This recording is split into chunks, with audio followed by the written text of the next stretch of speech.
In today's video, I'm going to teach you how to embed a form on your website using Typeform.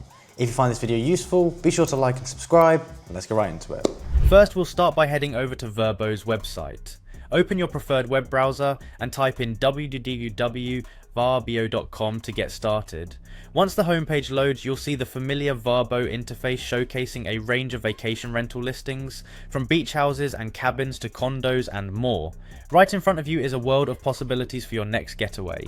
Now that you're on the site, the next step is to sign in. Look towards the upper right corner of the page and you should notice the sign in option. Click on it to access the login page. For this part, simply enter your credentials, your email address and password, and click sign in again. If you don't already have an account, you'll need to create one to make full use of Vrbo's features. Once you've successfully signed in, you'll be directed back to the home page, now tailored to your account. With your personal dashboard ready, it's time to zero in on your specific search needs. Begin by clicking on the search bar, which is prominently displayed. This is your gateway to an extensive range of vacation rentals that you can explore based on location, dates, and other preferences. Now that you've clicked on the search bar and entered your desired location or destination, you'll notice a series of options and filters to fine-tune your search results. This is where the next part of our process comes into play. Direct your attention to the filter option.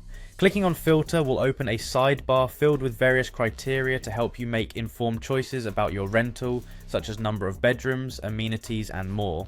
Within this filter section, focus specifically on the total price filter. This is a crucial aspect if you have a budget in mind and want to ensure your holiday won't break the bank. Click on total price to adjust the parameters and specify the minimum and maximum amounts you're comfortable spending. This way, the listings will now reflect only those properties that fall within the budget range you've set, making your decision-making process a whole lot easier. And that's it.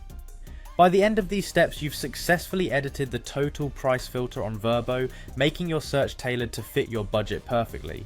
I hope you found this guide clear and helpful. Thanks for watching and happy vacation planning.